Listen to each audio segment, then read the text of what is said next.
Maury vient d'arriver en France. Après 1 an et demi de voyage, le hasard l'a amené ici, sur le toit d'un centre commercial à Lyon. Loin des regards et sans bagage. Il a trouvé un autre migrant qui a accepté de partager sa tente. Au premier jour, j'étais venu au niveau de la gare.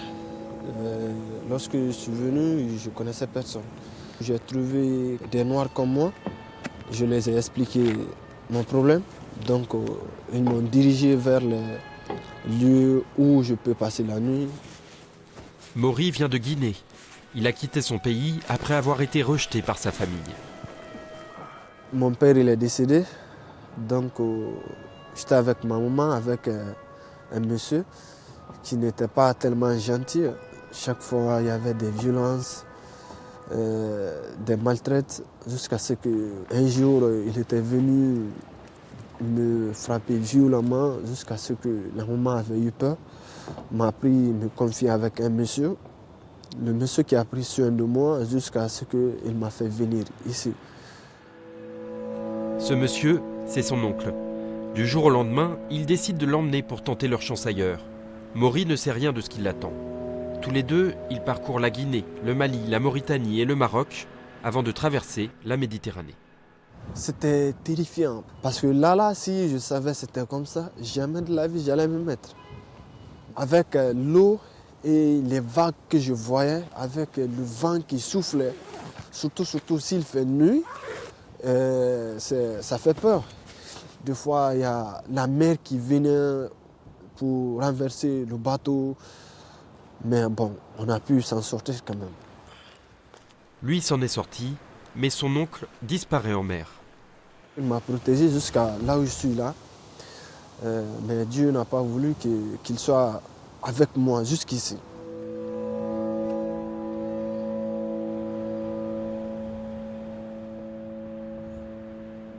Mon rêve était d'être policier. J'ai aimé la police à cause de l'injustice et la sécurité des biens publics. Il dit avoir 16 ans. S'il est reconnu mineur, il aura une chance de faire sa vie en France. Les mineurs qui arrivent seuls, loin de leur famille, sont pris en charge par la protection de l'enfance et accompagnés vers la vie active. Être reconnu mineur, c'est la promesse d'un toit, d'une éducation et d'avoir une chance, une fois majeur, d'obtenir un titre de séjour pour travailler en France. En 2024, près de 3000 jeunes étrangers sont arrivés à Lyon. 3000 jeunes qui se déclarent mineurs, mais ne le sont pas tous. C'est au pouvoir public de décider de leur statut. Et c'est dans ce centre discret de Lyon que les jeunes migrants sont évalués. Mais tu sais bien lire ou pas? Si. Parce qu'il y a un livre, je voudrais te conseiller. Tu connais Les Petits Princes ou pas? Ouais. Tous ceux qui veulent être reconnus mineurs, comme Maury, passent par ici, peu après leur arrivée. Ils ont droit à 5 jours de mise à l'abri, le temps d'être évalués et de respirer après leur voyage. Si tu veux, chante Nadia.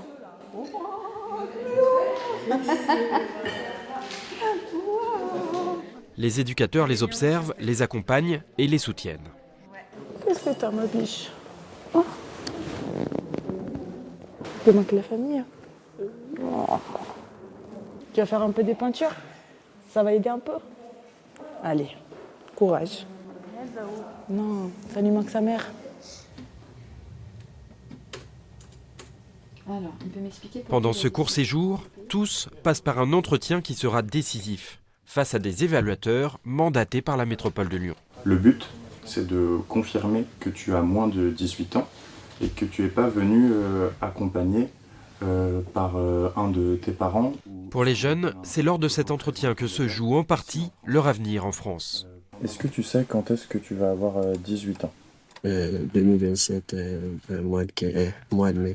Des moments délicats où ces adolescents doivent se livrer. Pourquoi est-ce que tu as dû arrêter l'école? En 2023, parce que là, tout a basculé maintenant. Quand ma mère elle est décédée, j'avais pas de soutien maintenant. Même pourquoi tu pars à l'école sans rien manger?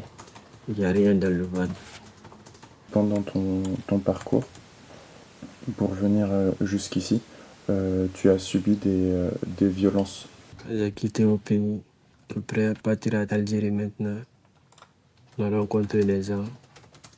Ils ont maltraité là-bas. Ils ont volé nos habits, nous taper, nous abandonner sur le sable là-bas. Les évaluateurs doivent ensuite rendre un avis, car beaucoup de jeunes majeurs essayent d'être reconnus mineurs. Le doute doit profiter aux jeunes. C'est-à-dire que quand on ne peut pas avoir de certitude sur la minorité ou la majorité d'un jeune, parce qu'on pense par exemple qu'il aurait entre 16-17 ans et 19-20 ans, on va se prononcer donc en faveur du doute, qui fait que en cas de doute, un jeune sera reconnu mineur. Il habitait dans une ville ou dans un village? Les évaluateurs entendent souvent les mêmes histoires. Ils doivent vérifier la cohérence du récit et détecter les contradictions. Je croyais qu'il habitait à Conakry. C'est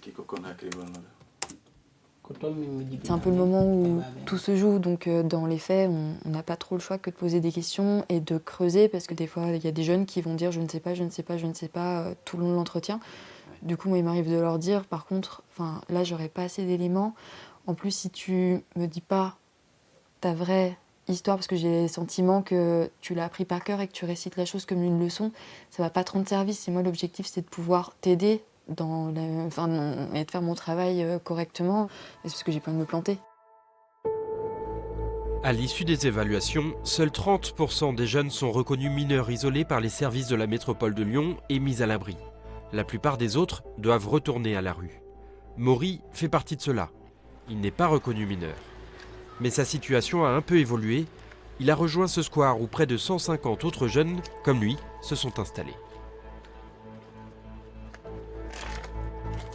Voilà, donc là c'est mon nouveau... Là c'est ma chambre. Et voilà. C'est une nouvelle tente, là je suis maintenant. Et puis c'est bien en plus. Ouais. Là-bas je mets mes brosses à dents et les trucs comme ça là. Et puis c'est encore plus grand. Ah oui, Ouais. Donc c'est très sympa. ça s'est amélioré un petit peu. Ouais. Ce n'est pas comme de l'autre côté parce que chaque fois j'étais seul. Voilà, j'étais tellement triste. Mais maintenant je suis avec des amis. On se fréquente. Voilà. Il n'est pas reconnu mineur par la métropole, mais il a toujours de l'espoir, car il peut saisir le juge des enfants. Presque tous ceux qui sont ici font ce recours, aidés par des membres d'associations comme Amy.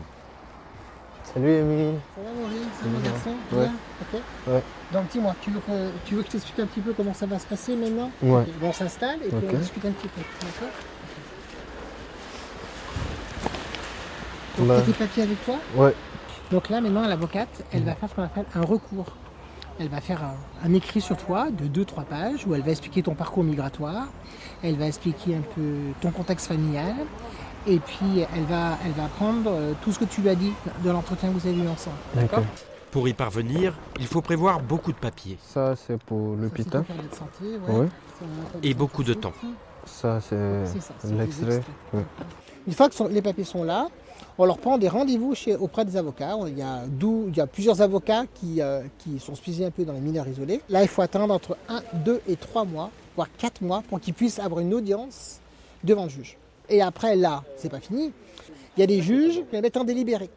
1 mois, 2 mois, 3 mois. Il y a des jeunes, ils attendent 4, 5, 6, 7, 8, 9, 10 mois avant d'être de nouveau convoqués et de passer dans le juge. Je suis inquiet parce que c'est ma première fois. J'ai jamais été au juge, quelque chose comme ça là. Donc c'est juste un peu ça qui m'inquiète. Sinon, le reste, je sais, ça va aller. Ça va aller. En attendant l'audience, les mois passent. Maury ne peut pas aller au lycée, mais il s'est trouvé une autre école, celle des bénévoles du Secours populaire. Histoire, français, maths, il prend ses cours très au sérieux. C'est la partie là dont je n'ai pas arrivé à comprendre. Alors, est-ce que tu sais comment on fait l'épreuve pour les subtractions? Non. Ok. «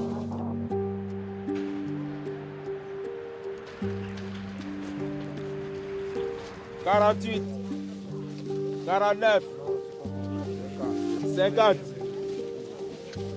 Du thé. Thé, ouais. Ouais. Il a aussi trouvé comment manger. Le soir, l'armée du salut distribue des repas. Et le waro, bon appétit.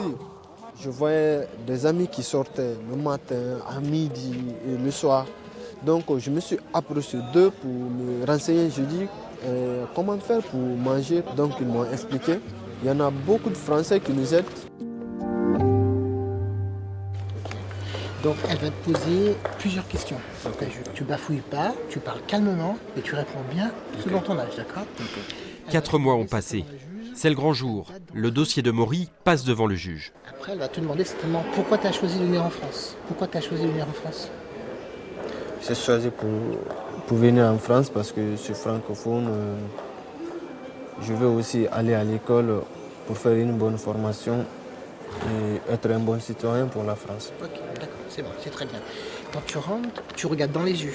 Maury, tu regardes dans les yeux, c'est important parce qu'ici, en France, on se regarde dans les yeux. Quand tu ne regardes pas dans les yeux, la juge elle va penser que tu ne la respectes pas. Je n'ai pas du tout dormi, donc c'est stressant. Je ne sais pas comment ça va se passer. C'est un jour, presque je peux dire, ça serait inoubliable et ça serait le premier pas que je vais faire pour mon intégration en France. C'est un grand jour pour moi, mais je sais que ça va aller. Là, c'est stressant même. Après l'audience, certains sont reconnus mineurs et aussitôt mis à l'abri. Mais d'autres n'ont pas leur réponse tout de suite. C'est le cas de Maury. La juge demande une vérification de ses papiers. Il devra attendre 6 mois de plus avant de connaître sa décision. À la sortie, inquiet, il n'a plus envie de parler. Dans Lyon, près de 150 jeunes sont en attente d'une audience ou d'une décision du juge. Ni mineurs, ni majeurs, mais entre les deux. Les pouvoirs publics leur proposent parfois des places d'hébergement d'urgence. Après plusieurs mois, Maury trouve ainsi un abri temporaire. Son camp est évacué. Mais un nouveau camp s'est créé dans un autre quartier. Face à l'afflux, la métropole de Lyon n'a pas assez de place pour tout le monde. Ils sont passés de 1200 jeunes qui sont arrivés sur l'année 2022 à 2800 sur l'année 2023. Et puis ça a été ensuite confirmé sur l'année 2024. On a eu aussi 2800 jeunes qui se sont présentés du coup comme mineurs non accompagnés sur le territoire. Donc ça a été une forte augmentation en 2023 qui est venue mettre en difficulté notre dispositif d'accueil. Ça nécessiterait donc une évolution, mais constituée au niveau national, qui aille de l'arrivée du jeune à une décision du juge. S'il y avait des voies possibles de régularisation pour des jeunes qui sont présents sur le territoire, qui sont volontaires, qui s'inscrivent par exemple sur des métiers en tension, eh bien, il est possible qu'on aurait un peu moins de tension sur notre dispositif d'accueil.